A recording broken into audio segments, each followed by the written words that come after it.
All right, I think it's 2 o'clock already and we better get started. Good afternoon, everyone. Welcome to this tutorial on heterogeneous learning. I'm Jingrui He from Arizona State University. So today, I'd like to talk about recent advances and future directions within heterogeneous learning. And by the way, feel free to stop me at any time if you have any questions or comments, all right? And I hope this would be an interactive process instead of just me talking up here, all right?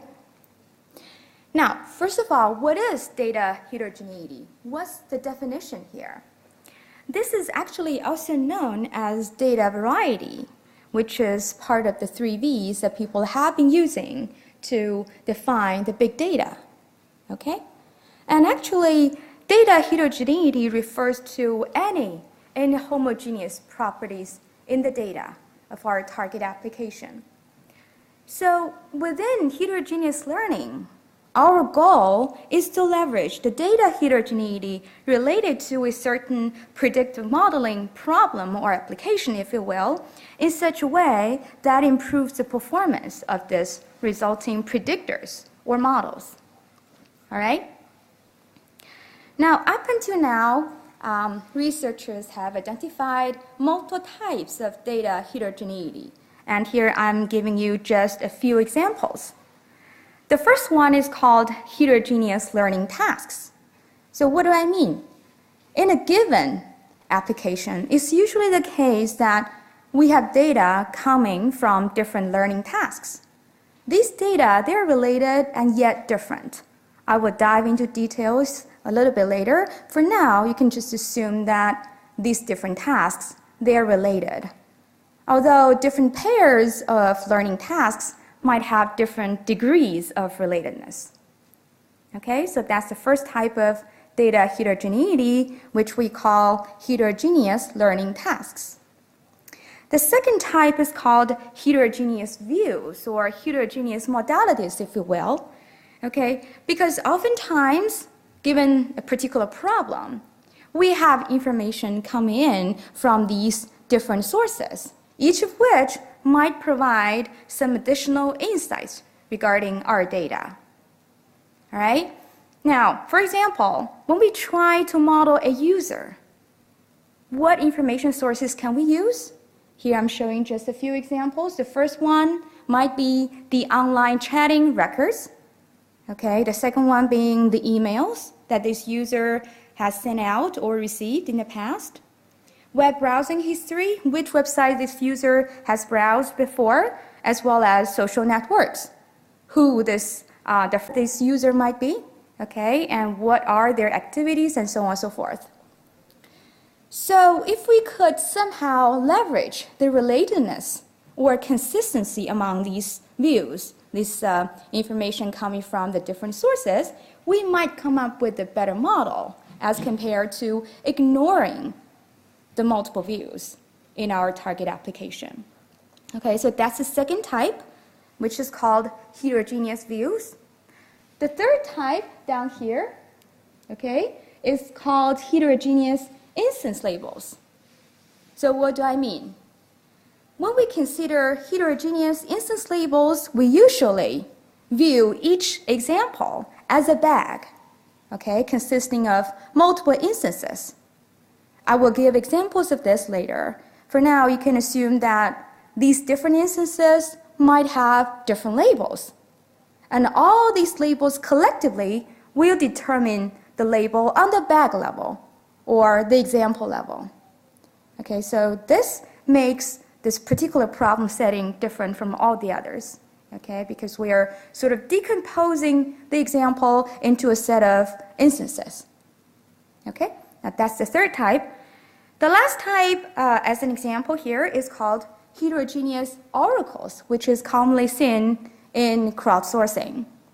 Okay, for example, on a certain crowdsourcing platform, such as Amazon Mechanical Turk, given a learning task, different workers can choose to work on this task by providing their own opinions, their own answers.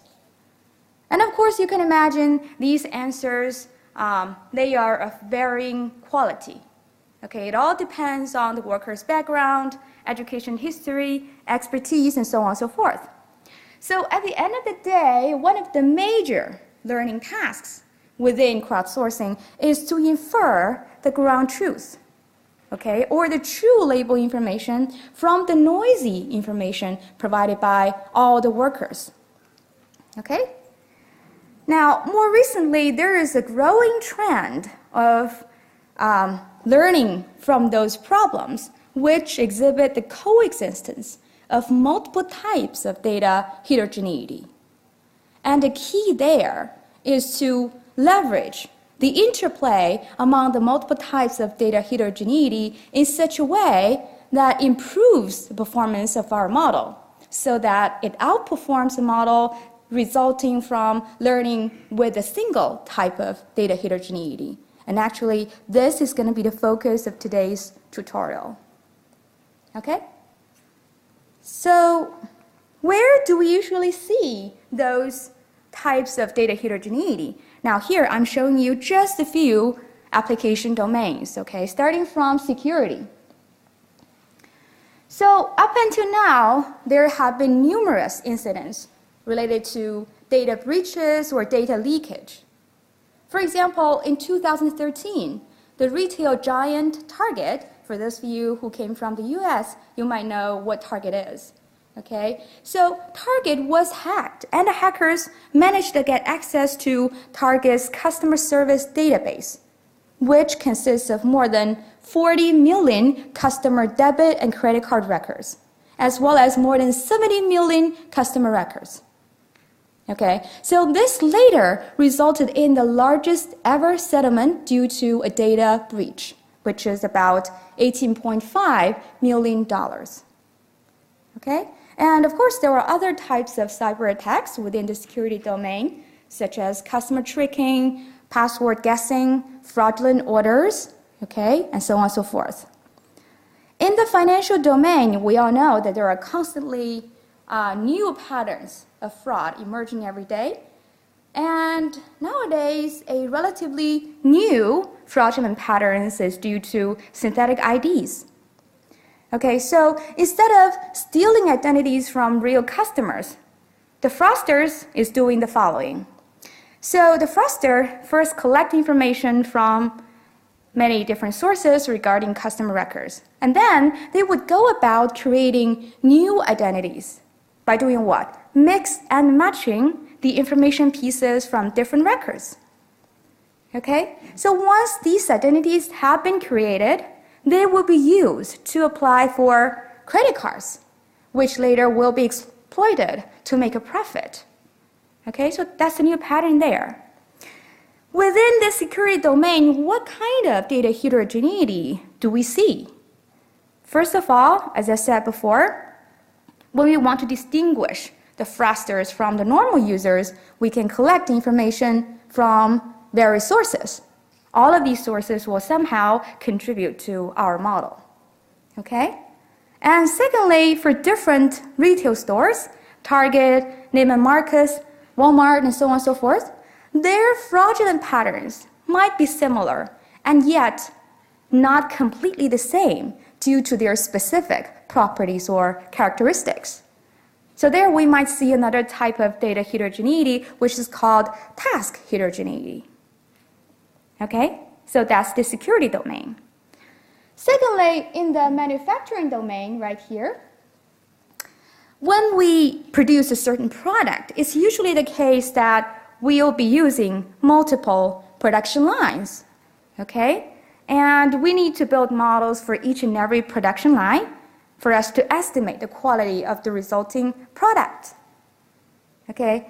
And because these different product lines, they follow exactly the same recipe process, you can imagine that their corresponding models would be very similar to one another, and yet they are not the same because of their product line specific properties or characteristics, if you will. Okay, and furthermore, within the entire production process, we often need to do what? Collect a bunch of process variables and observe how they evolve over time. Okay? And these process variables, they are of different types. Some of them are related to temperature, some of them related to pressure, and others might even be related to the valve positions. So you can consider these different types of measurements as different views. So we have another type of data heterogeneity there. Okay? And the third application domain is transportation. Here we're particularly interested in air cargo transportation. And the heterogeneity comes from the different properties of those airports, either as origination or as destination. And the last application domain I'd like to mention here is healthcare, which is becoming more and more important these days. And within this domain, we have seen rich problems consisting of exhibiting data heterogeneity. And these problems range from analyzing the disease-dedicated social networks, such as diabetes-dedicated social networks, to collecting and analyzing data collected from multiple types of medical devices. Okay, so all of these application domains have seen successful application of heterogeneous learning. So here is the roadmap of today's tutorial. I have briefly introduced the background as well as some application domains that exhibit data heterogeneity. Next, I'm going to briefly talk about existing methods for modeling a single type of data heterogeneity, including task, view, and instance heterogeneity. So here, I'd like to point out that the existing techniques for modeling even one of them, there are tons of these work already and can be covered within a full-day tutorial. So here, I'm only scratching the surface and give you guys a very high-level idea. And the goal, actually, is to introduce the third part. That is to model the coexistence of multiple types of data heterogeneity. And in particular, I will introduce more recent work in various learning scenarios, various settings.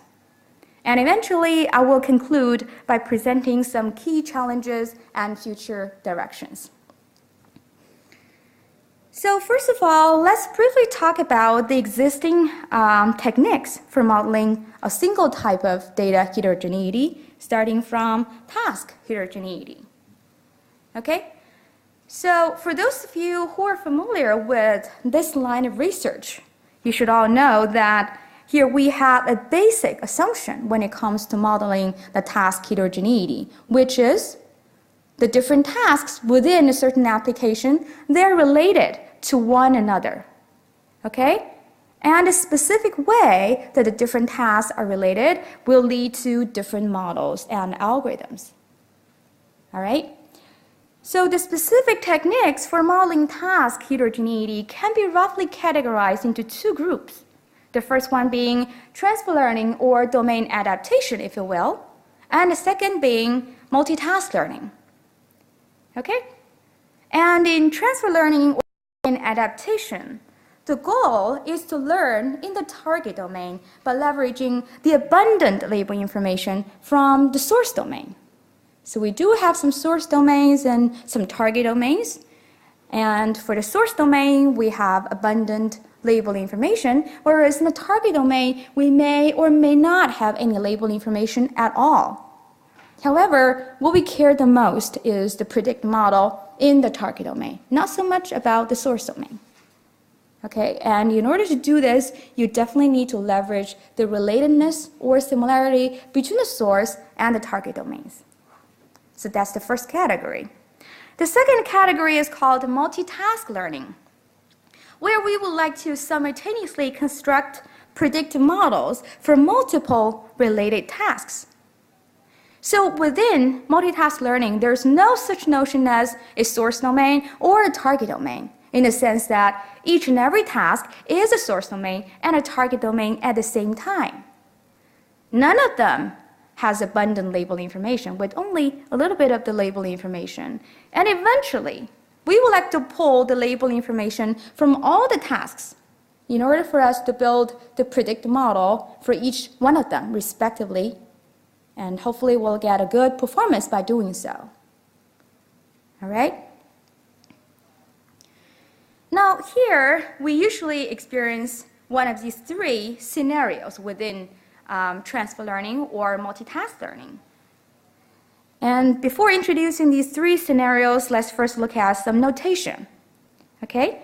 So we used x super s and x super t to denote the feature space in a source domain and target domain respectively. Then use d super s, d super t to denote the feature distribution in these two domains, h super s and h super t to denote the labeling function in these two domains. Okay? Now, in the first scenario, notice that the feature space, the feature distribution, as well as these two are the same, feature space and feature distribution. Only the labeling function is different. Now, this particular scenario is seen within multi-label text classification as an example application. So some researchers prefer to call this scenario with label heterogeneity instead of the task heterogeneity, because in this case, each example could have more than one label depending on different labeling criteria. So that's the first scenario. In the second scenario, in the middle here, the feature space is the same across these two domains. However, the feature distribution is different, and the labeling functions are different as well. This is actually the most common scenario within transfer learning and multitask learning. Some sample applications include sentiment classification in different domains, which we will see an example in a few minutes. Okay, hierarchical document classification, and so on and so forth. So the last scenario is that all of these three are different between the source and target domain. The feature space, the feature distribution, and the labeling functions. All of them are different, and yet there is a way to model the relatedness or similarity between these two domains in order to build our model. Okay, and some examples include collaborative filtering, verb argument classification, and so on and so forth. So having introduced these different scenarios, next let's look at some specific problems, starting from examination scores prediction. So in this problem, the data set consists of the students' records from 139 secondary schools in London. Okay, so what are we trying to do within this problem? We are trying to build a mapping between the student's record and the student's examination score. And of course, these students come from all 139 schools collectively. So you can imagine that for different schools, the mapping function between the student's record and the examination score, there has to be some similarity in it. However, they're not, again, exactly the same due to some school-specific features. So this is a problem where multitask learning can be very helpful. And later we will see some experimental results on this data set showing exactly that. Okay, so for this problem, we'll consider building the model for each school as a task. So altogether, how many tasks do we have? 139 tasks. Okay, so that's the first application domain, problem with task heterogeneity. And the second specific problem with task heterogeneity is sentiment classification. Now, in the top row, I have provided two sample reviews. They're actually movie reviews, one positive and one negative. Okay? And in the bottom row, I provided another two reviews. These two are actually related to electronic products. Again, one positive, one negative in terms of the sentiment polarity. So as you can see, across these two domains, certain keywords are shared, which are indicative of the sentiment polarity of the entire review article. And yet, there are also some domain-specific keywords, including the keywords specific to the movie reviews and keywords specific to the electronic products. Okay? So in this particular problem where we care about the sentiment classification or predicting the sentiment polarity for each review, our first task could be predicting the sentiment for movie reviews, and our second task could be predicting the sentiment for electronic product reviews. Of course, these two tasks are related to one another and not exactly the same. All right? Now, having introduced two specific problems, now let's look at some techniques for modeling task heterogeneity, starting from multitask feature learning, which is one of the highest cited work within multitask learning. So within this model, we first do the following. We first learn a set of linear, homogeneous features denoted by H sub I. And these features are obtained by taking the inner product between the orthogonal vectors ui and the input x. Okay? And once these linear homogeneous features have been learned, the authors propose to go about and construct a set of regression models for each learning task. Okay? And within this model, the basic assumption related to regarding task relatedness is the following. Only a small set of these linear homogeneous features, they are shared across the learning tasks. Okay? In other words, the coefficient vectors A sub t are sparse. And the position of the non-zero elements of AT, they're shared across different tasks. So in this model, instead of directly learning the number of relevant features, the authors propose a regularized framework with this objective function. So the first one measures the empirical loss, and the second term is the 2-1 norm on the matrix A, which is obtained by stacking the coefficient vectors AT together. Okay? So why do we use this kind of 2-1 norm on the coefficient matrix A? These figures give you an intuitive idea. Okay? So the three figures show three different instantiations of the matrix A.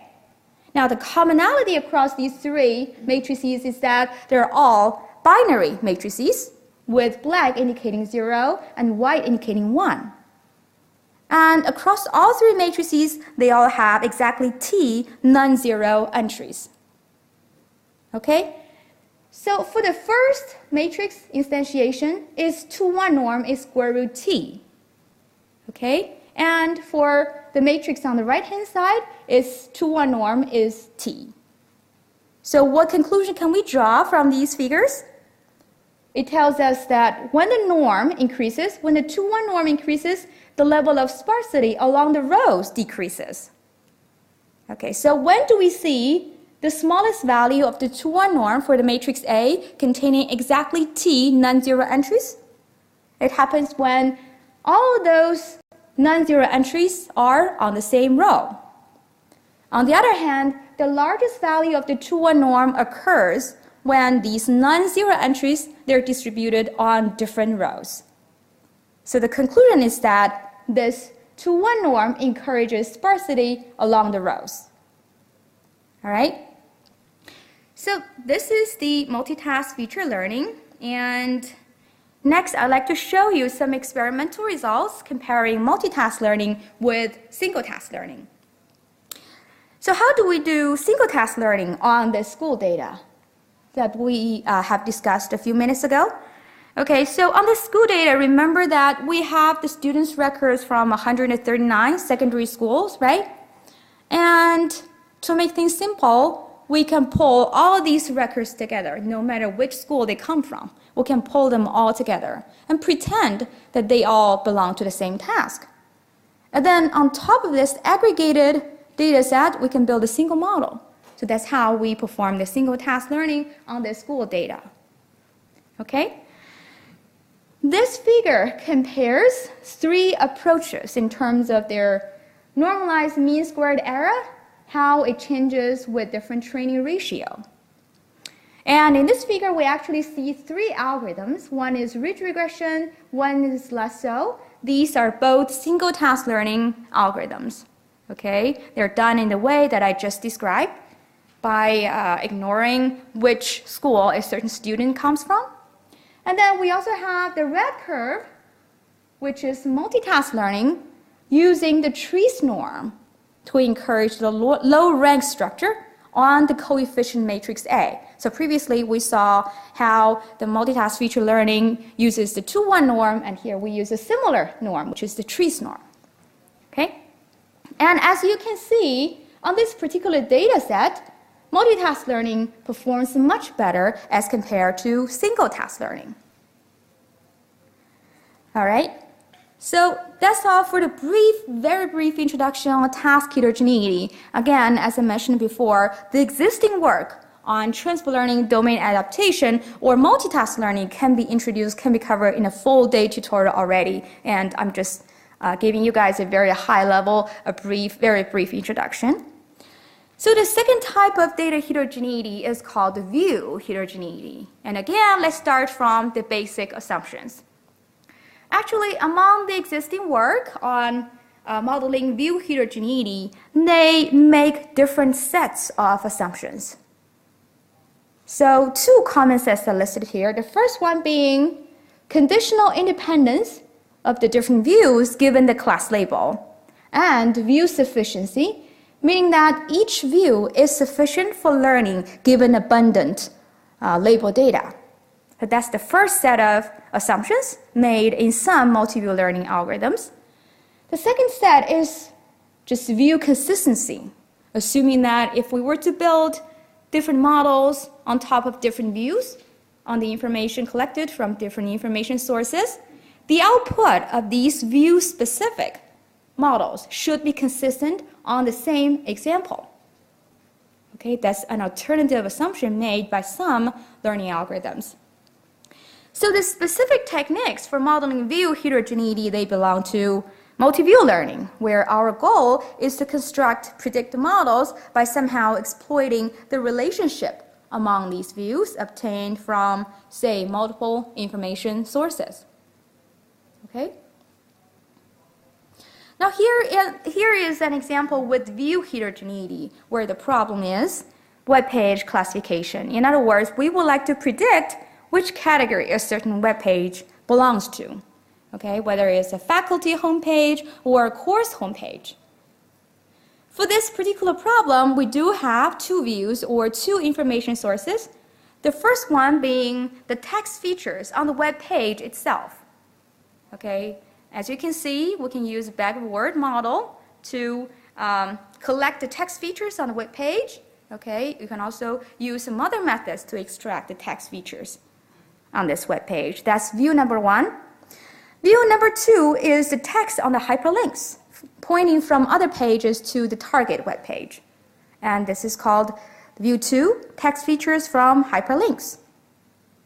Okay, and we should leverage information from both sources to help us build the prediction model regarding which category this web page belongs to. Okay, that's the first example. The second one is traffic volume prediction, okay, where our information sources include the data collected from loop detectors on the road, okay, and these are actually real loops underneath the road, recording how many vehicles have passed by. Okay, that's our first information source. The second is the road network, telling us which road segment is connected to which other road segment. The third information source is GPS data, and the last one, believe it or not, is the social networks, where people usually report their whereabouts, okay, their recent and expected activities, and even their complaints about the road condition, the traffic condition. And there, we should manage to leverage the information from all the sources, information fusion, in order to help us forecast the traffic in the near future. Okay, so that's the second application with view heterogeneity. So next, I'm going to introduce two algorithms which have been developed based on the two sets of assumptions respectively. The first one is co-training, which is one of the earliest algorithms to model view heterogeneity. And this algorithm is based on the assumptions of conditional independence as well as view sufficiency. This algorithm actually is quite intuitive. It is given as input both a set of labeled examples as well as a set of unlabeled examples. Then it's going to go through these steps until convergence. Okay, within each iteration, it's going to do the following. First, it's going to train the first classifier G1 using the hyperlinks view. Okay, and this classifier will be built on top of the label data L. Similarly, for the classifier G2, it's going to be using only the web page text features alone. And once we have built these two classifiers, what shall we do next? We're going to use these two classifiers to identify p-positive and n-negative examples, hopefully with the highest confidence. And then we would move these examples from the unlabeled set to the labeled set. Okay? And then we will repeat these steps until we run out of all the unlabeled examples. So to summarize, with this co-training algorithm, we would find weak predictors based on each view and then perform bootstrapping from the weak predictors using the unlabeled data. All right? Now, here are some experimental results comparing co-training with the traditional supervised learning. Okay? In this experiment, we start with a very small labeled set consisting of only 12 labeled web pages belonging to different categories. And in addition, it's also given 1,000 unlabeled web pages. Okay. So the figure in the middle sort of shows how the test error changes with more co-training iterations. Notice that there is a flat red line here, which is the default classifier. So how do we get this default classifier? It's based on naive Bayes. Okay, and we all know that naive Bayes is a supervised learning algorithm. So this default classifier only uses the 12 labeled examples, 12 labeled web pages. So you can imagine its performance cannot be that good, right? And on the other hand, these two classifiers, one based on the web page text feature, the other one based on the hyperlinks text features, their performance in general improves with more co-training iterations. And eventually they tend to converge. They tend to be very similar with one another on the test set. Okay? So in this table below, the authors compared supervised learning with co-training in terms of the view-specific classifiers as well as the combined classifier. So how do we get this? We get a combined classifier by multiplying the posterior probabilities obtained from the view-specific classifiers. So as you can see, the best performance is obtained using the combined classifier of co-training. Okay, this shows that co-training, which leverages the view heterogeneity, indeed improves over the traditional supervised learning algorithm that does not exploit this view heterogeneity. All right, so that's the first algorithm for modeling view heterogeneity based on the first set of assumptions that we have just described. This is a second algorithm called SVM-2K, and this is based on the second set of assumptions saying that the output from the view-specific classification models should be consistent with one another on each example. All right? So within this algorithm, it views SVM as first doing a one-dimensional projection followed by thresholding. So they propose to put together a single optimization algorithm, optimization problem, which is to some extent equivalent to the following two-step procedure. One is kernel canonical correlation analysis, the other one is SVM. Okay. And then the two views are obtained by using two mapping functions to map the input to two different high-dimensional feature spaces. And eventually, the authors introduced epsilon similarity which boils down to epsilon insensitive one norm using the slack variables. And this is reflected in this inequality down here. So if we look at the left-hand side, the first part is actually the output from the classifier built on view number 1. Okay, and the second part is the output of the SVM classifier that we can get for each example using view 2. Okay, so the intuition of this inequality is that the output from these two view-specific classifiers should be very similar. The difference should be very small. So eta I is the slack variables that we're familiar with, and this epsilon is a very small number. All right? Questions? So as before, I'd like to show you some experimental results comparing SVM-2K with other methods. And the data sets being used here is the Pascal Visual Object Classes Challenge dataset, where view 1 is constructed using interest point features, whereas view 2 consists of the sift features. In this table, we see the performance of SVM-2K as well as the view-specific classifiers. In addition, as I mentioned before, SVM-2K, to some extent, is very similar to the two-step procedure KCCA followed by SVM. So we also include this algorithm in the comparison. Across these different classes, motorbike, bicycle, and so on and so forth, we can see that in terms of the test era, SVM-2K performs much better as compared to the view-specific classifiers, as well as the two-step process that we have just mentioned. Okay, so that's all about the brief introduction regarding view heterogeneity. So next, I'd like to briefly mention the instance heterogeneity.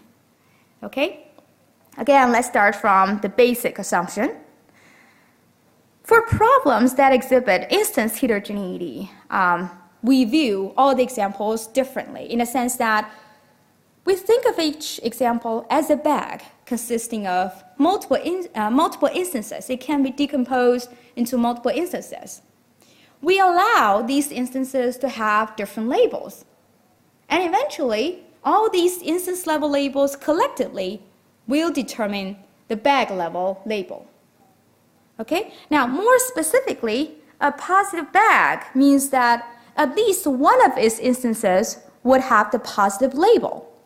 In other words, if a bag is negative, that means none of its instances are positive. Okay?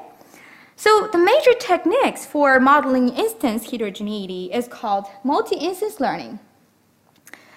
Within multi-instance learning, from a set of labeled bags, we would like to induce a classification model that either labels individual instances correctly or directly labels the bags. So that's the high-level description of multi-instance learning. So there is a clear distinction between traditional supervised learning and multi-instance learning. Here is a pictorial comparison between these two. In the supervised learning setting, we assume that each object is the same as an instance, and both of them would have a single label associated with them. Okay? And on the other hand, in multi-instance learning, we assume that each object, again, can be decomposed into multiple instances. These instances are allowed to have different labels. Collectively, these instance level labels will help us decide the bag level labels. So that's the difference between multi-instance learning and traditional supervised learning. So multi-instance learning actually was motivated by the problem of drug activity prediction. Okay, so in a very first paper on multi-instance learning, this problem is actually to determine whether a drug molecule will bind strongly to the target protein or not. So notice that here the complication is a drug molecule can have different shapes, multiple shapes, depending how the bond is rotated. So these two actually correspond to the same drug molecule, and only one of the bond is rotated. Okay? So within this problem, a positive molecule is defined to be the kind of drug molecule with at least one shape that binds well with the target protein. And on the other hand, a negative molecule means that none of its shapes bind well with the target protein. So that's one problem with instance heterogeneity. And another problem with instance heterogeneity is the target recognition from images. So here the target is an animal, and our goal is to decide whether a set of images have the target animal in it or not. Now, to do this, we first partition each image into a set of regions. For example, the figure on the left-hand side has been partitioned into 4 different regions, whereas the image on the right-hand side has been partitioned into 5 different regions. Among the 4 regions from the left picture, only one of them has animal in it. So the instance level labels should be 1 plus followed by 3 minus. And based on the definition within multi-instance learning, the bag level label should also be positive. On the other hand, for the figure on the right-hand side, we have 5 regions, but none of them contains an animal. So their labels are all negative. Therefore, the label for the entire image is negative, showing that this image doesn't have the target at all. So that's another application.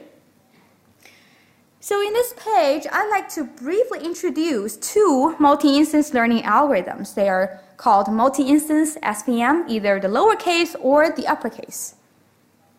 On the high level, the difference between these 2 multi-instance learning algorithms is that the lowercase multi-instance SVM is centered around patterns or instances, whereas the uppercase MI SVM is centered around bags.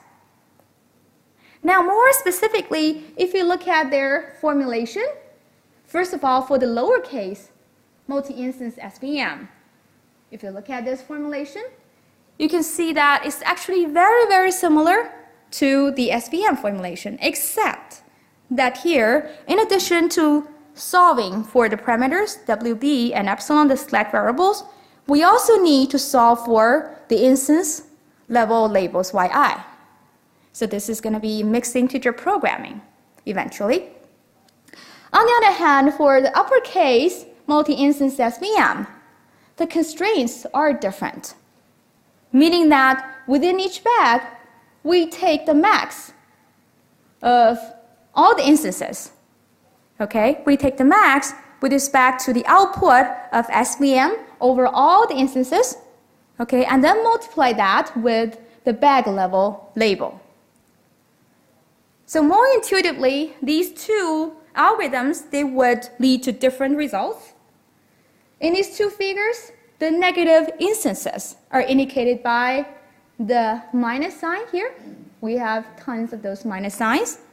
And the instances from the positive bags, they're actually represented by numbers 1, 2, and 3.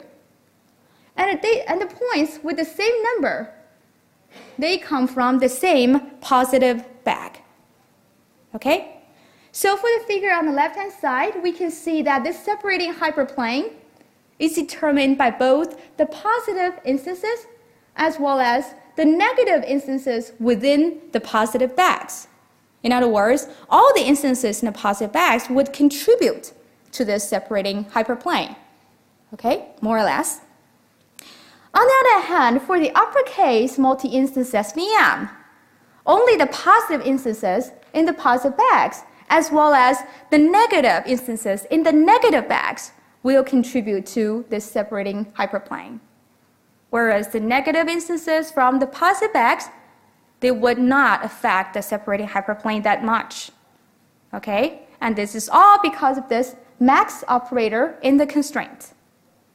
Okay, so the negative instances in the positive bags wouldn't have that much of an impact on the constraints.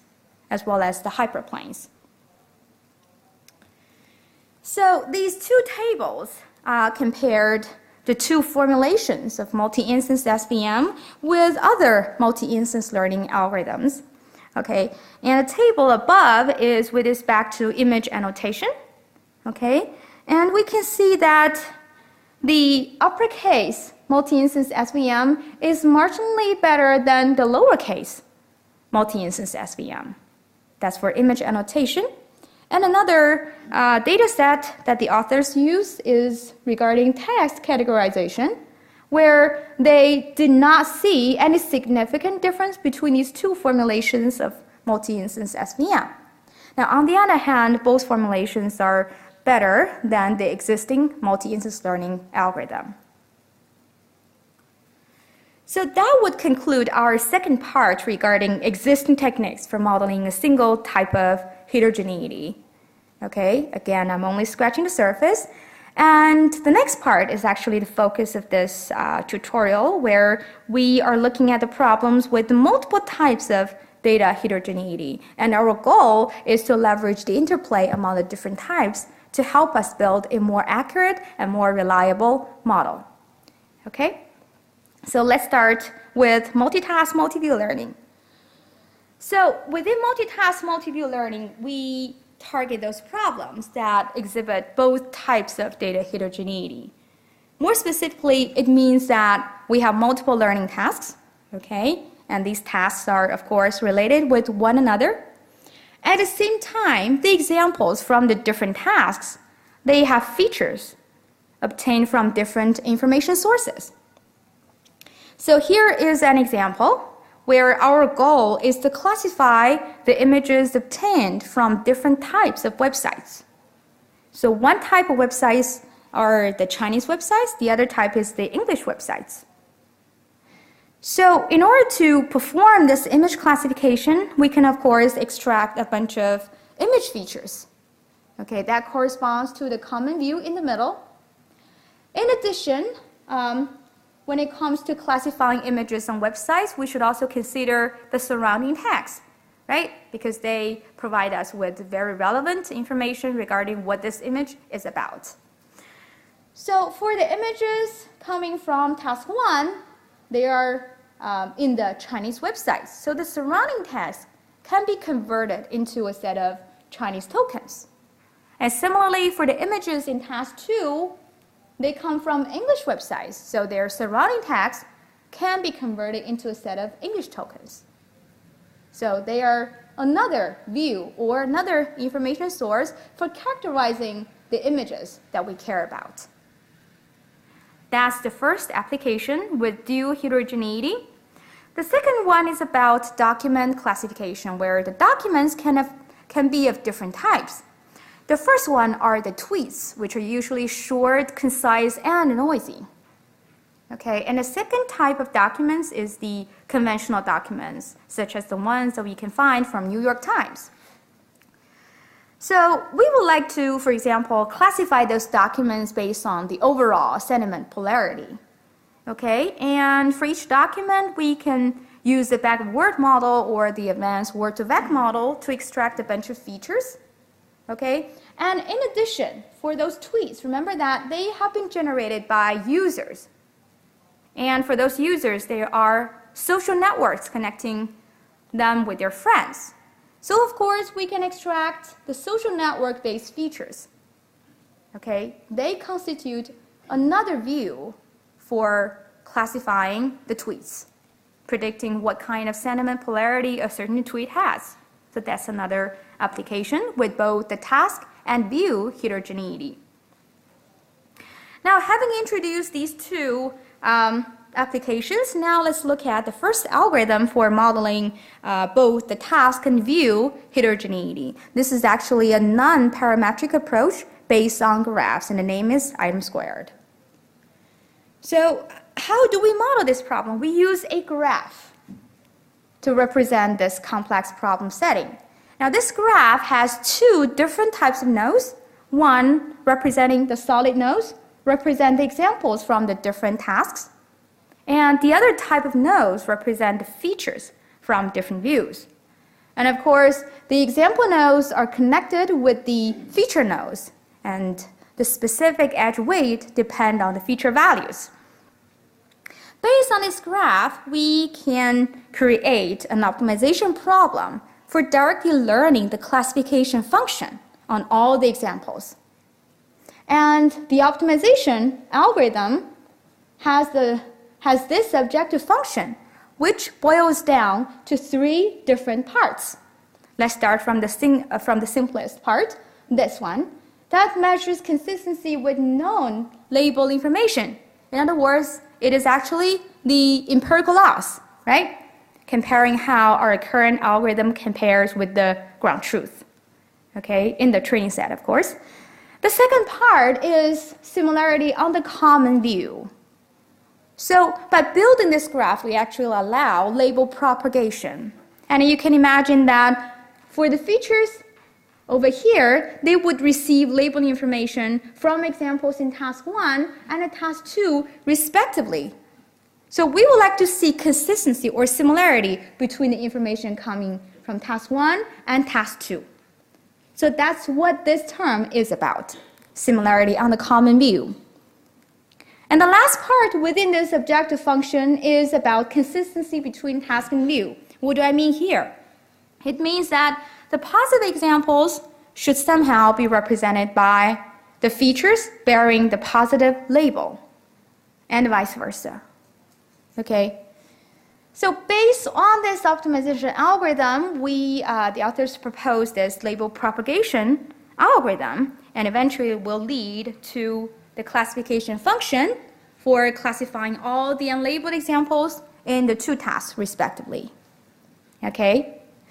And these 2 figures compare the graph-based framework with existing multitask learning or multi-view learning algorithms. Notice that the graph-based framework considers both the task heterogeneity and the view heterogeneity, which are reflected in these terms. Okay? So here, the performance metric is the average classification error, and the average is taken over all the tasks. The x-axis is the number of labeled examples in each task. We can see that this graph-based framework is performing the best. So that's the first multitask multi-view learning algorithm. The second one is called MVTL-LM, which is basically a large margin approach.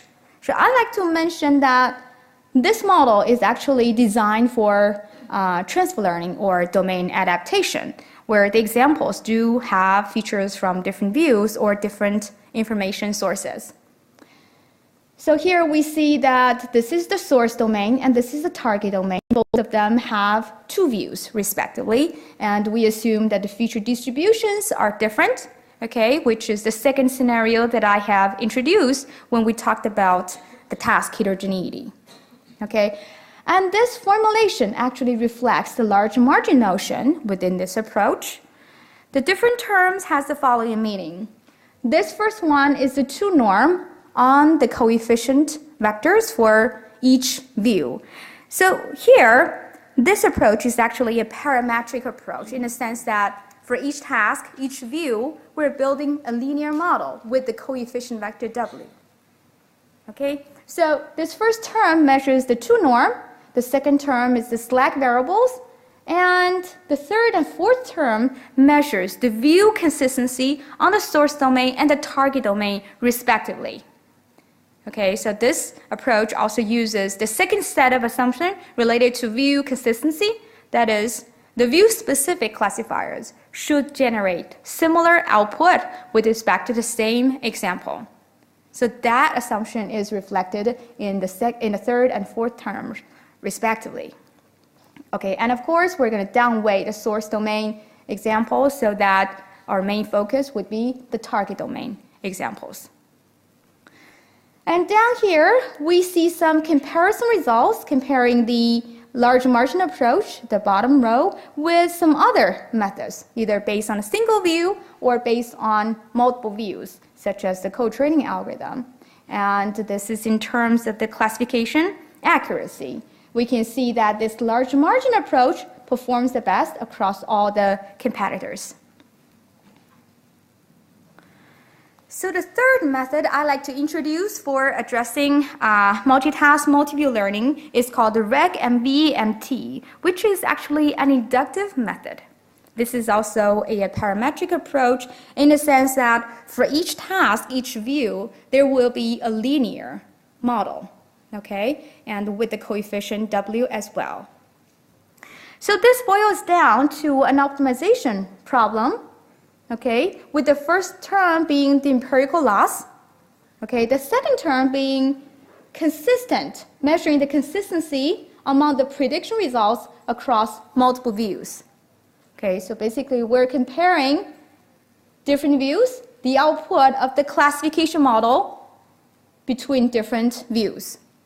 Okay, and this is done on the unlabeled data, not the labeled data. All right, and the third term, as usual, is the 2 norm.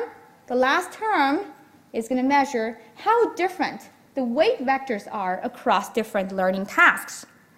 So in a previous large margin approach, we assumed that this weight vector is shared between the source domain and the target domain, whereas in here, we allow different weight vectors to be given to different tasks. However, they should be similar to one another. Okay, so that's the major difference.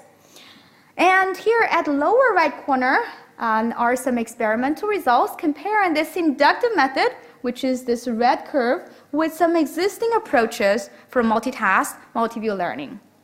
Now, the authors changed a number of labeled examples, and they compared the different approaches in terms of the mean classification error across all the tasks. So as we can see, this approach performs the best. And I'd like to mention that this inductive method is particularly suitable for those problems where the features can have both positive and negative values. Okay, and you can imagine for some text classification problems, the features might be all positive if you choose a certain kind of feature representation. All right.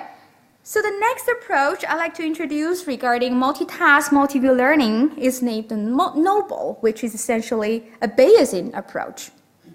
Okay, so remember that when we talked about task heterogeneity, I briefly mentioned that given all the tasks, it could be the case that certain pairs of tasks are more related to one another than the other pairs. Okay, so how can we go about modeling this difference in terms of the task relatedness? Within this Noble algorithm, the authors used the Gaussian process with the kernel matrix measuring the various task relatedness. And furthermore, the task relatedness depends on all the tasks together, in a sense that if task 1 and task 2, they're both quite related to task 3, then we say task 1 and task 2, they are very related, very similar as well. Okay, we consider all the tasks together in order to come up with a more accurate estimation regarding the task relatedness. On the other hand, given a problem with multiple views, you can imagine that for some views, the prediction results would be more consistent than others. All right, so this model is able to accommodate this kind of variation as well. And how did they do this? They used the matrix Dirichlet process prior to encourage the view clusters. Okay, so the 3 figures at the bottom compare this Noble algorithm with some existing multitask, multi-view learning methods in terms of the classification error, the lower the better. So we can see that by accommodating the varying task relatedness as well as varying view consistency, Noble is able to outperform the other approaches. And the last method for multitask multi-view learning that I like to introduce today is called multilinear factorization machines. So in this paper, the authors start by studying the multitask learning problem with only a single view. And they consider this problem as a bilinear mapping. What do I mean? It means that we're going to consider the product of 3 matrices, the feature vector, the weight matrix, as well as the task indicator in order to generate this predicted value. Okay, so how do we interpret this bilinear mapping?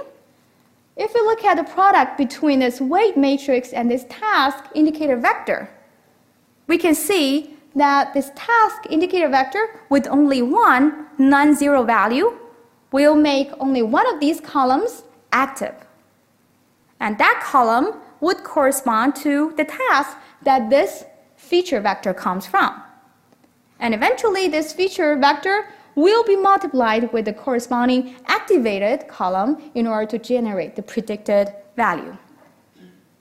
Okay, now moving on from this single task, single view setting to multiple views.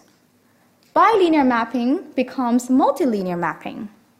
And more specifically, the authors propose to first generate a tensor by computing the outer product of view 1 features, view 2 features, as well as the task indicator vector.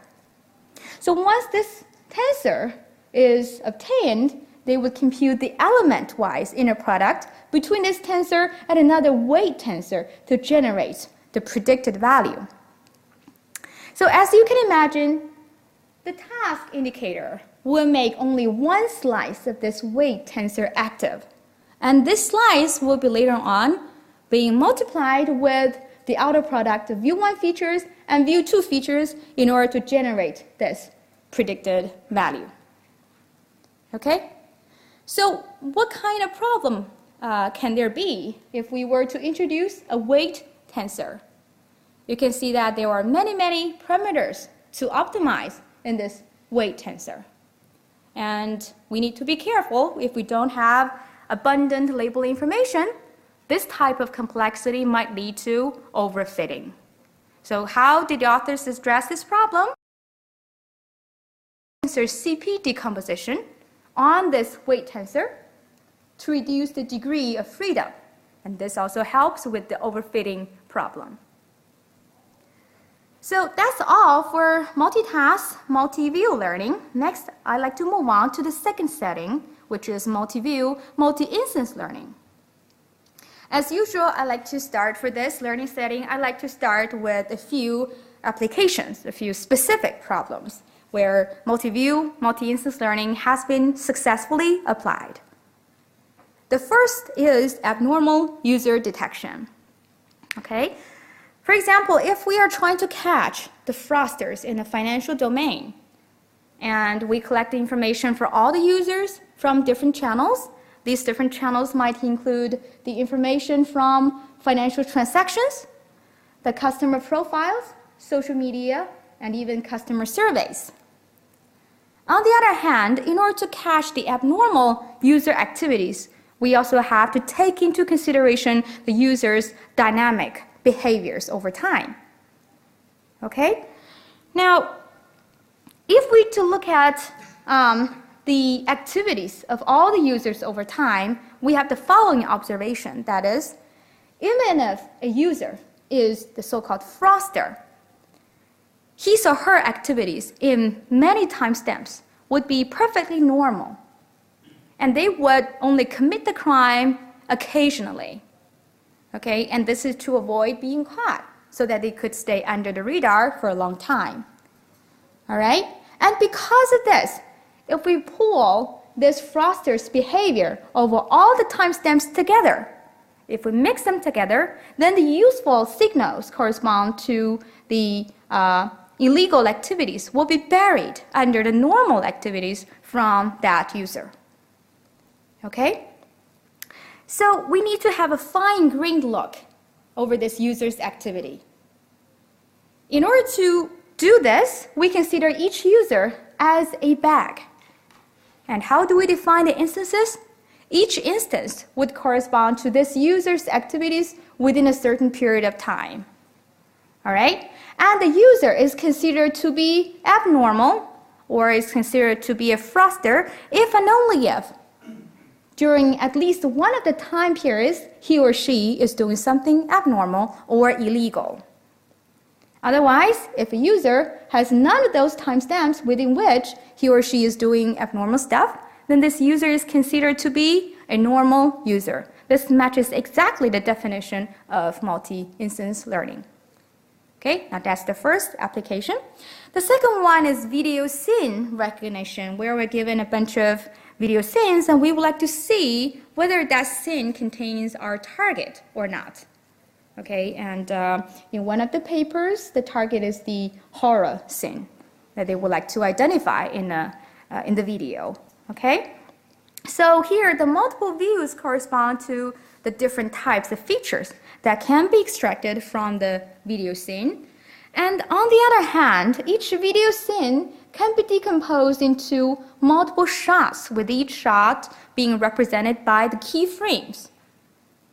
And a certain video scene is considered to be positive if and only if at least one of those shots meet the definition of the target. So again, this is the typical setting for multi-view, multi-instance learning. Now, the first approach I'd like to introduce for multi-view, multi-instance learning is called FMIL-MIS. And this, again, boils down to an optimization problem with this objective function. Okay, so here the W's correspond to the coefficient vector for the linear model that we construct with respect to each view. Okay, they are the coefficient vectors associated with the different views. And intuitively, these three terms correspond to the following. The first term is the regularization term. Okay, you can use whatever you like, 2 norm, 1 norm, or even combine them and use the more complex matrix norms, right? Okay, and the second term, L sub C, okay, this measures the classification loss. We first use the view-specific classifiers to generate the view-specific results and then take the average to obtain the final result. And this term would measure how good this average classification model does on the training data. And finally, the last term, L sub A, is view consistency.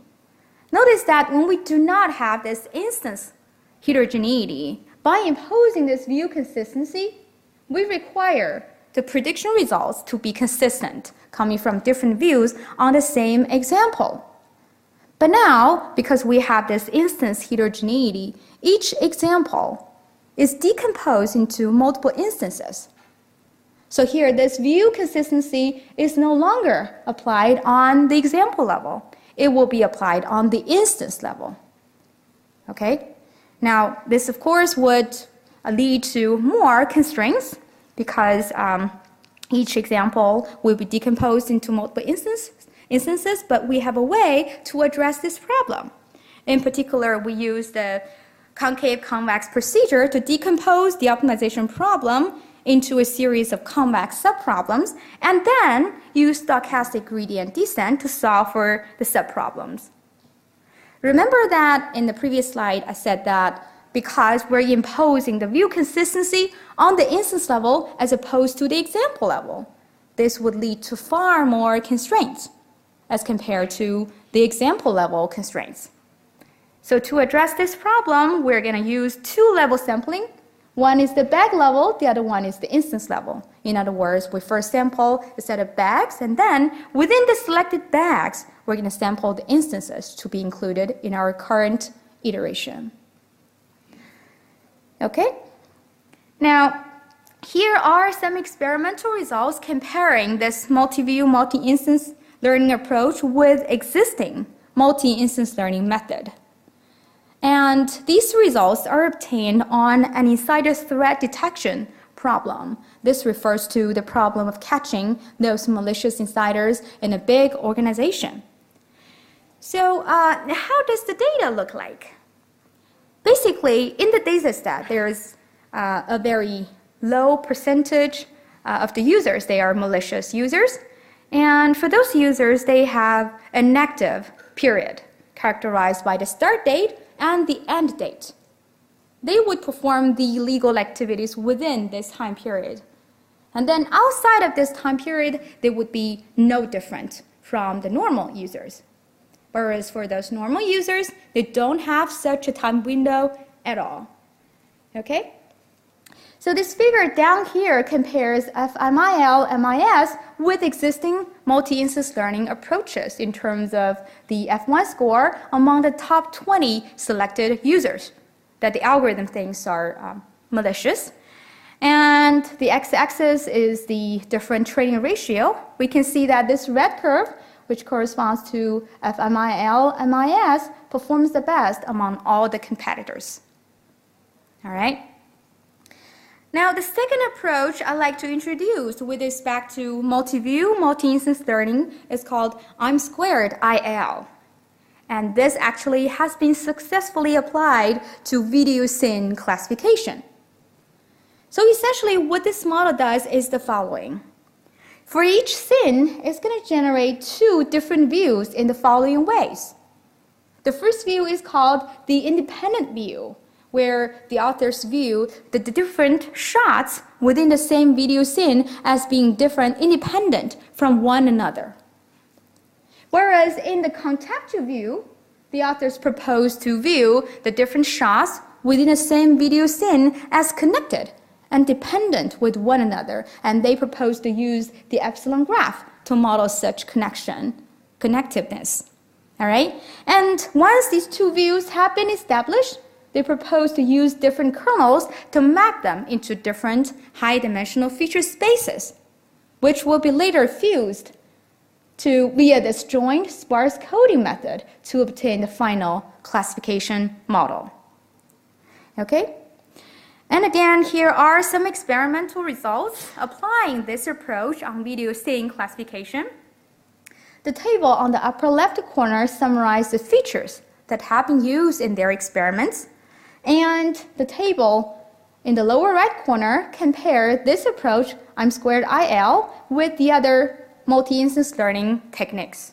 And this is in terms of precision, recall, and F-measure.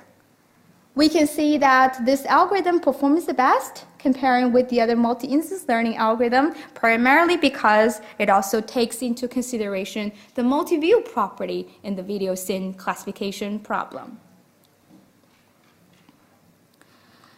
All right, so the next learning setting I'd like to introduce is called multi-view, multi-label learning. You guys have been quite quiet so far. No questions? Okay, and I take questions after I finish all the slides, of course, but again, feel free to interrupt me at any time with your questions or comments, okay? So, for this setting, let's start from the diabetes treatment classification problem. So we all know that diabetes is a chronic disease, and diabetes patients, they need to measure certain biomarkers on a regular basis. Okay, and some of those biomarkers include the glycated hemoglobin, or HbA1c, if you will. Another one is the fasting blood glucose. Okay, now if we consider the multiple measurements related to a single biomarker as a certain view, then this problem would have the view heterogeneity associated with multiple types of biomarkers. Now, on the other hand, up until now, there have been many medicines that have been developed for diabetes patients, and it is common for the diabetes patients to take a combination of these treatments. So if we consider taking each medicine as being a label, as having a label, then this problem also has the label heterogeneity in it. So collectively, the problem we want to solve is the following. How can we classify combinations of treatments based on multiple types of biomarkers? Okay, so this problem exhibits both the view and the label heterogeneity. Okay? So to address this problem, we have this L²F method, which is essentially based on hypergraphs. So how do we construct the hypergraphs? Actually, the authors propose to construct one hypergraph for each view. The node set in all the hypergraphs, they're the same because they represent the same set of users, the same set of diabetes patients in the data set. Okay? Now, within each view, the regular edges between pairs of diabetes patients measures their similarity using the information in that view alone. Okay? Now, in addition to those regular edges measuring the pairwise similarity, we also have the hyperedges connecting more than 2 diabetes patients, indicating that these diabetes patients, they have been taking the same medicine. And of course, the same patient can be included in multiple hyperedges, indicating that this user is taking a combination of medicines. Now, having built these multiple hypergraphs, the authors proposed an optimization framework to directly learn a classification function on those example nodes. So this optimization framework has the following objective function. Consists of 4 terms, which I will elaborate now. The first term, J sub C, measures example consistency on the graph, which means that similar examples should have similar predictions. In other words, if 2 patients, they've been having similar trees in terms of the biomarker measurements, then we can expect their treatment to be very similar as well. Okay? So the second term, J sub L, is the label correlation, which means that any 2 label-specific classifiers should behave similarly on the same view if the associated labels are similar. Now, in other words, if 2 diabetes medicines, they have always been given to the same patient, we expect these label-specific or medicine-specific classifiers to have similar behaviors on future unseen patients as well. Okay? And the third term, J sub V, measures the view consistency, which essentially says that the view-based classifiers should behave similarly on the same examples. In other words, if we were to come up with a treatment plan based on glycated hemoglobin, another treatment plan based on fasting blood glucose, the results should be similar to each other. Okay? And the last term, J sub emp, is the empirical loss that we are all familiar with, that essentially measures the consistency between the predicted results and known labeling information on the training data. Okay? So here are some experimental results comparing this L2F method with existing multi-label learning techniques. And in these 2 figures, the x-axis is the training ratio, the y-axis is the F1 score. The higher the better. We can see that when the training ratio is reasonably good, then this L2F algorithm is better than the other multi-label learning techniques. Next, I'd like to briefly talk about multi-instance, multi-label learning as well. And similar as before, I'm going to start with some applications, starting with the image scene annotation problem. In image scene annotation, we are given a set of images, and we would like to assign a set of keywords to each image based on the semantics. Okay, for instance, for the picture up there, the keywords we can use include escalator, people, and so on and so forth. Whereas for the image down here, the keywords that we can use include highway, car, bridge, and so on and so forth. So in this particular problem, the multi-instance property is reflected by the multiple patches that we can obtain by image segmentation. Okay, we talked about this before regarding multi-instance learning, where we could partition each image into multiple regions so that we can have a fine-grained look into each region regarding its semantic meanings. Okay, so that's the multi-instance property. On the other hand, the multi-label property is actually reflected in the multiple classes that an image belongs. In this particular scenario, these classes would correspond to the different types of keywords that we can use to annotate those images.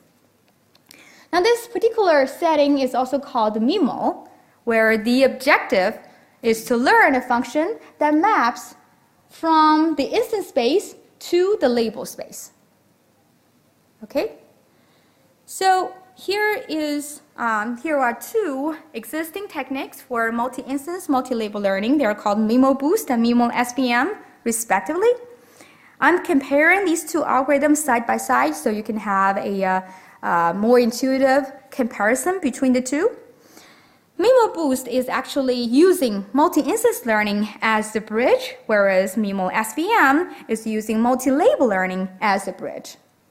Okay, and in MIMO-Boost, essentially they're converting the learning problem to a bunch of binary classification problems. So this is actually the instance space, this is the set of all labels.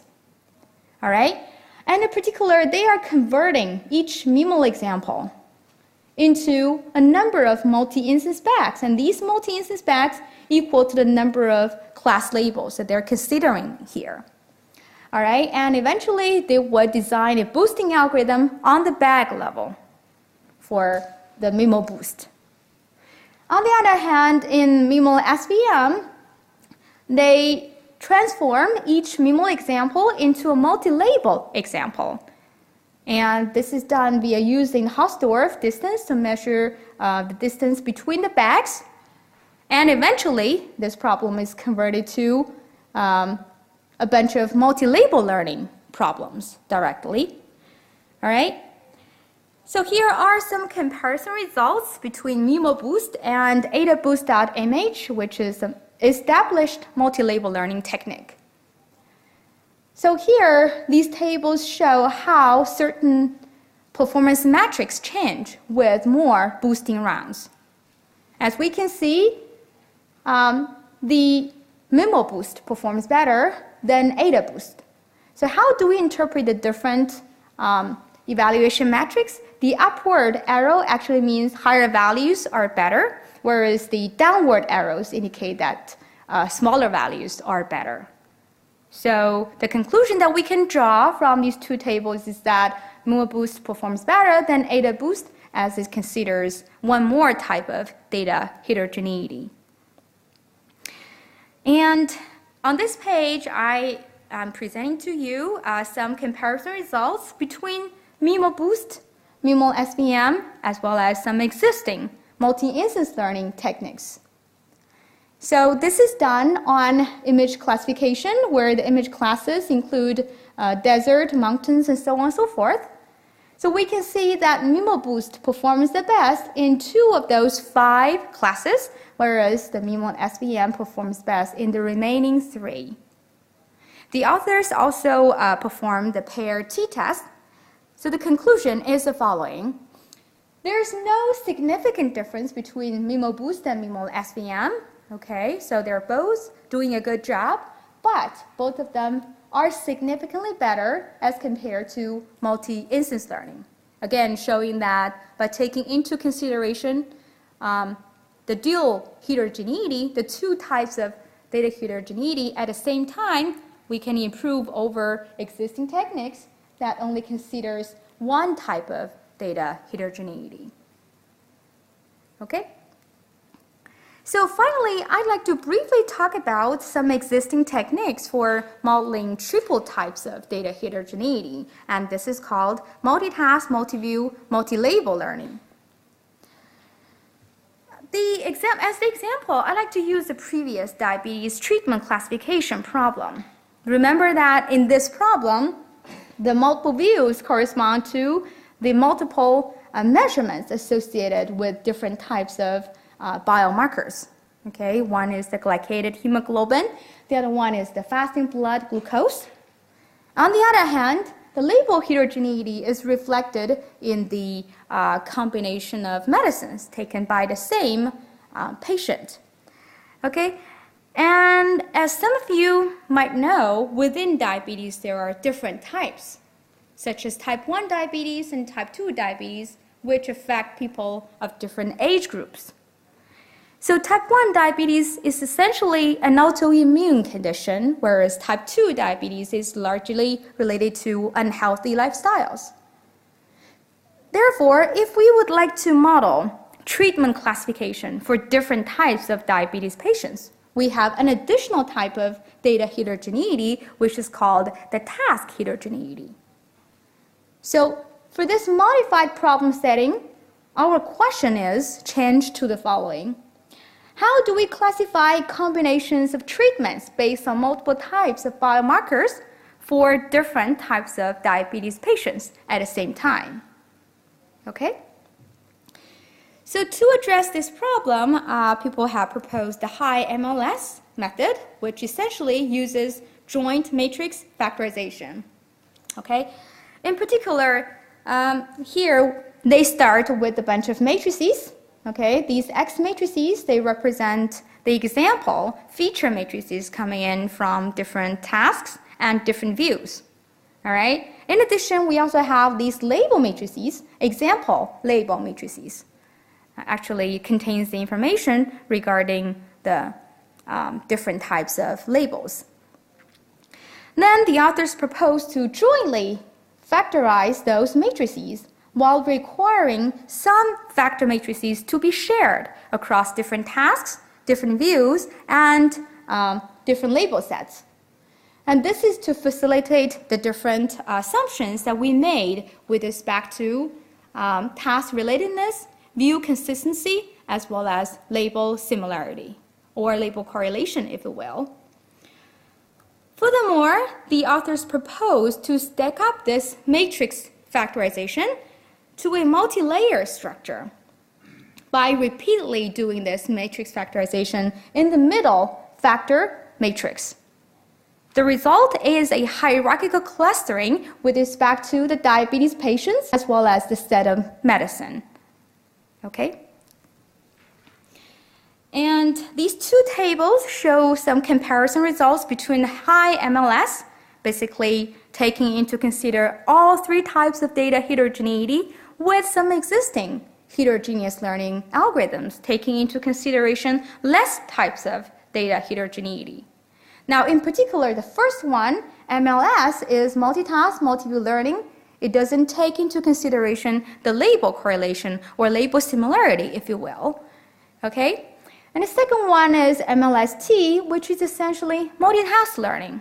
Okay? Stacking the features from different views together to form a single view. And the third algorithm is MLSV, which is essentially multi-view learning. Okay, and we do this by pulling together the examples from all the tasks or the diabetes patients with different subtypes and consider them as coming in from the same task. And the last one, MLSS, is just the single task, single view learning, not taking into consideration any type of data heterogeneity. And as you can see from these two tables, no matter which performance metric we consider, F1 score, accuracy, or Hamming loss, high MLS performs the best across all the competitors, showing that in this application, modeling the joint modeling the coexistence of all three data heterogeneity indeed improves the performance. Okay? Now, the idea of joint matrix factorization can also be used in representation learning with the triple types of data heterogeneity. In particular, when we perform representation learning in the presence of all three types of data heterogeneity, we accommodate task relatedness by requiring different tasks to share a common basis matrix in each view. And regarding the view consistency assumption, we require different views to share a common encoding matrix for each task. And finally, to accommodate label correlation or label similarity, we require different labels to share a common basis matrix across different tasks. Okay, now more intuitively, this would correspond to the following pictorial representation, where the view consistency is modeled by sharing the encoding matrices phi1 and phi2, okay? And the task relatedness is modeled by sharing the basis functions b1, b2 over here, and finally, the label correlation is modeled by sharing this basis matrix across the two different tasks, all right? In addition, we allow the different tasks to have soft clustering in a sense that each task can belong to more than one task clusters. So why do we do this? So in doing so, we allow the encoding matrix to be regularized in different ways. Now, in this framework, there is both the task-specific sparsity constraint on the phi matrices as well as the task-common sparsity constraint on all the phi matrices. So finally, I'd like to talk about some key challenges and future directions within heterogeneous learning. So up until now, I have introduced various algorithms and models for addressing problems with multiple types of data heterogeneity, the coexistence of these heterogeneity.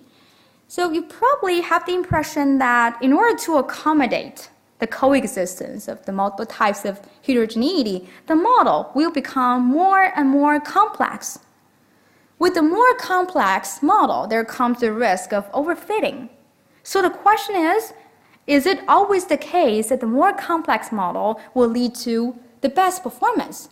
Or in other words, what would be the right amount of heterogeneity to consider in your model so that the performance is the best?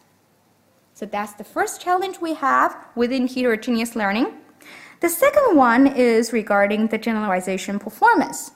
So some of you might know that up until now, there has been a lot of work analyzing the generalization performance with respect to the presence of a single data heterogeneity.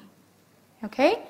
Now, there's not so much analysis regarding the dependence of the generalization performance on the interplay among various types of data heterogeneity. Okay, so that's another challenge. And finally, when I introduce the different types of data heterogeneity, I always start from the model assumptions. In other words, no matter which type of data heterogeneity we consider, there is always a set of assumptions. So given a new application, how do you verify if certain assumptions are satisfied or not? Furthermore, will some model assumptions, if the model assumptions are violated, how would these violations impact the generalization performance? Okay, would mild violations be okay? How about severe assumption violations? All these are challenges within heterogeneous learning. So in response to these challenges, we have identified some future directions in heterogeneous learning. The first one being the applications, more applications that exhibit complex heterogeneity. So up until now, I have introduced a bunch of models and algorithms which have been successfully applied across many different high-impact application domains, ranging from security, manufacturing, and healthcare, and so on and so forth. Are there any other application domains where heterogeneous learning could lead to better performance or more accurate models? So that's one direction. Another direction is more theoretical analysis with respect to complex heterogeneity. In other words, how does the interplay of multiple types of heterogeneity affect the generalization performance of our model? And finally, how can we improve the existing algorithms in terms of both effectiveness and efficiency in order to learn from the data heterogeneity? In particular, how can we improve the computational complexity of these algorithms, especially the more complex ones, so that they would work well on large-scale data sets? All right, so with that, I'd like to conclude my talk and take any questions you might have.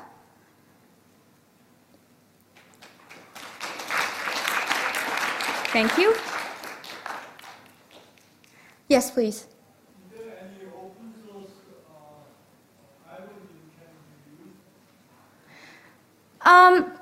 That's a very good question. Are there any open source packages that we can use for heterogeneous learning? Actually, I consider heterogeneous learning as an umbrella that covers many individual problem settings. And for the different problem settings, there exist multiple software packages, open source, such as the multitask learning, the MELSAR, the multi-view learning as well. And for multitask, multi-view learning, we have released the code for the graph-based model. So yeah, there do exist open source software packages that can be used by everyone in order to test their own algorithm. Yeah. Any other questions? Yes, please. To my understanding, one key issue in heterogeneous learning is the compatibility of the results learned from different information sources or different views. Right. Do these four consider this perspective, or any good papers working on this perspective? So the question is whether or not these existing methods consider the compatibility among the different sources. Yeah, because for example, some features is dropped from a normal distribution, other maybe from other types of distribution, such as beta. Okay. Yeah. So as I mentioned before, with respect to the view heterogeneity, we have two sets of assumptions that are commonly used within the multi-view learning literature. The first set being the class conditional independence, as well as view sufficiency. The other one being the view consistency, meaning that the output from the different view-specific classifiers should be consistent with respect to the same example. Now, I do not think that's exactly what you mean by compatibility, and because they do not take into consideration the specific distribution with respect to the different views. Now, there might be possible that the view-specific distribution can play a role within multi-view learning, but I think that's probably part of the future work. Yeah. Yes, please.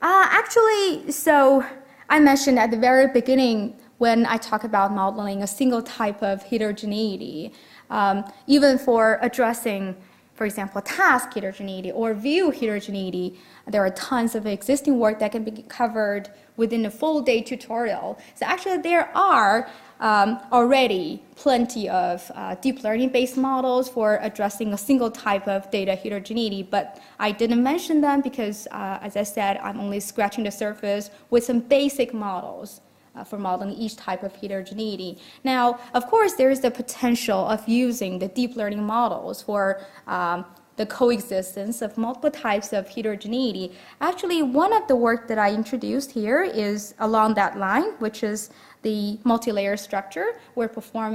This model is essentially performing a deep matrix factorization. But of course, I think yes, it's possible to use the deep learning models to accommodate the coexistence of multiple types of heterogeneity, but I think still it needs to be further investigated along this direction. I think it's a very promising direction. Yeah, thank you. Yes, please. In some conditions, we can't get heterogeneous data. For example, take the very beginning school students' scores. For example. Would you mind using the mic? It's right behind you. Yeah, I think you're in some conditions, we don't have chance to get the heterogeneous data. For example, take the very beginning school students' scores, for example. If we just have a large set of data, as we don't know they are come from the 193 schools, and I think there's no classifier that can perfectly give us the results that which student belongs to which school. So in these conditions, not perfect classifier helpful to the problem. So Sorry. Yeah, go ahead. Because for the reason that the classifier is not that good, so it contains so many noises in them. So we probably just ignore them. Just take the task as one homogeneous problem, not the heterogeneous problem. Yes. It's better method to do the task. My understanding is that your question actually has two parts. The part is about the situation where we do not know which example comes from which task, but we do know that there exist multiple tasks, meaning that there do exist several sort of distributions that characterize the underlying distribution of the examples, right? So the approaches that I introduced here, I don't think they work in the scenario that you mentioned, but that's not the traditional learning scenario for multitask learning. But I believe that the existing techniques, some of them at least, can be modified in order to accommodate your learning scenario by considering the task membership as a hidden variable. So that's one potential way of addressing this scenario, right? And so the second part of your question is about the noisy information sources. Is that?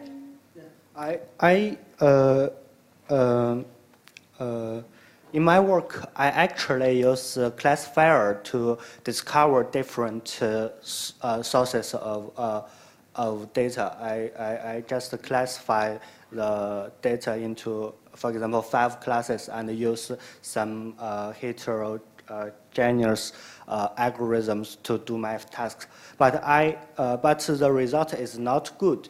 I think is it the problem that the classifier is not good enough, so that there's no perfect classifier. So doing the work in this way is not possible, I think.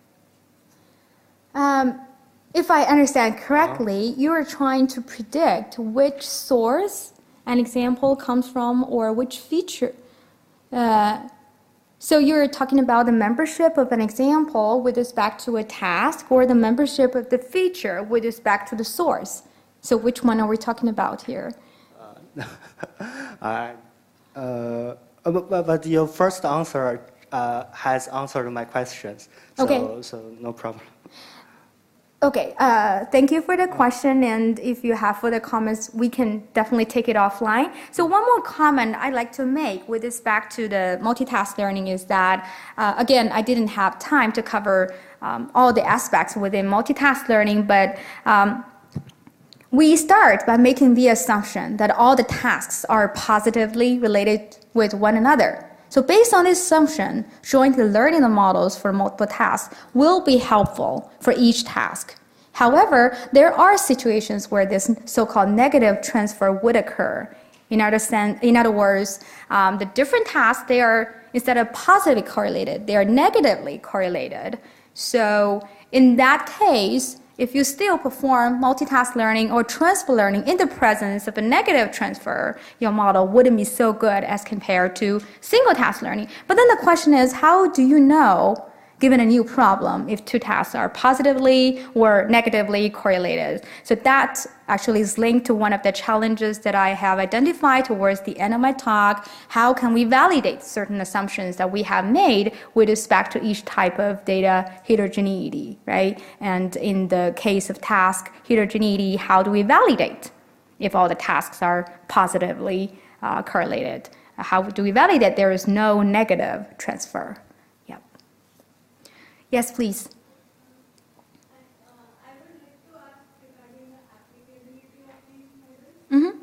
So, as I have shown, some of the domains where these models can be applied. But for certain domains, it could be that the domain-specific model is better than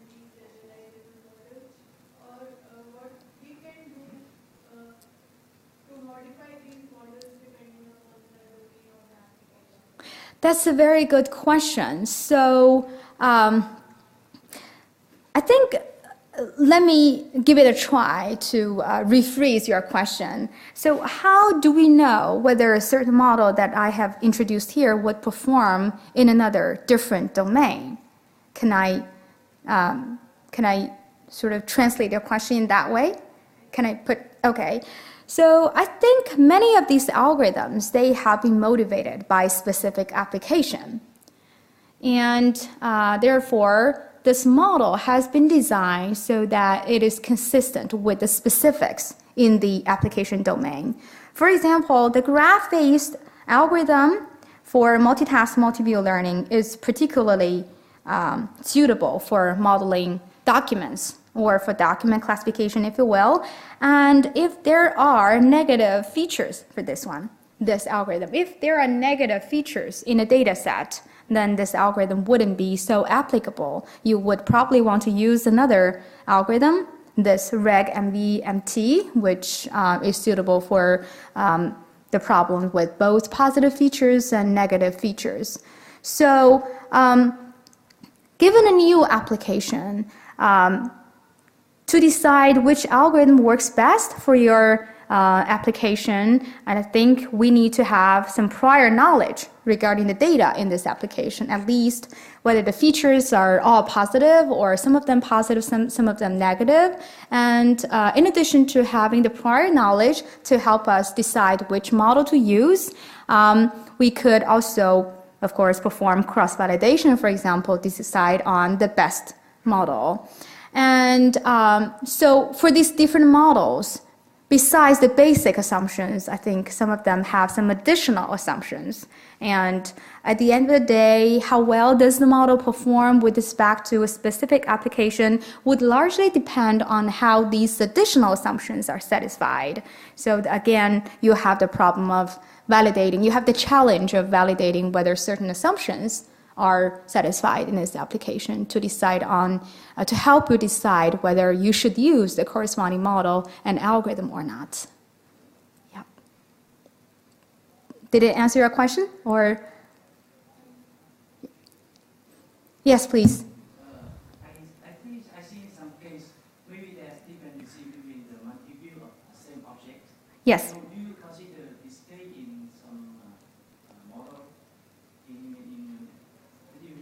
consider the dependency between the multi-view? The views of the same object. It's like the anomal user detection. You capture the user profile in many stacks, right? The user profile. No, user profile is one view or one information source. Yes. Yep. But you capture in many time steps. So is this time step can be triggered in the user profile in the next time step or in the future time step? Right? So the dynamic behaviors or temporal behaviors is more reflected in the, for example, financial transactions, not so much about the user profile. Because as you can imagine, the user profile will be pretty static, at least within a pretty long period of time, right?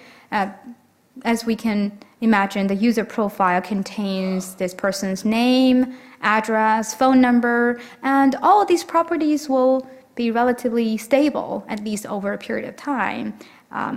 So it's very rare for a person to change the address every week or change the phone number every month. It's very rare, right? So the temporal dynamics mainly refer not to the user profile, but more on the transaction activity aspect. Yeah, I mean let's say the adoption of the user, let's say about the transaction on the user buying something. Yes. Something, yeah. So with this, the current step, item adoption, maybe can affect in some future adoption, right? So if I understand correctly, you're saying that the different instances of the user's behavior in the current timestamp might have some impact in his or her behaviors in the next timestamps. That's actually a very good question. So actually, we have another piece of work that I didn't have the time to introduce today that directly mentions the temporal dependency of the user's activities over time. So, and we were using hidden Markov models to sort of measure the transition probability between the normal state and the abnormal state. And I can point the paper to you offline, but again, I didn't have the time to talk about that work in today's tutorial. Yeah, that's a very good question. And I believe in one of the models for multi-instance, yes, for the scene classification, they consider the relationship among all the instances by using the epsilon graph. So the epsilon graph was proposed by the Lambda lab from Dr. Zhihua Zhou's lab. Yeah. So this is sort of another way of modeling the relationship among the different instances within a bag. Yeah. Yep. Any other questions? Okay, it's 3:50 already, and I think we are done here. And if you still have any other questions or comments, feel free to talk with me offline. And my contact information is at the very first page.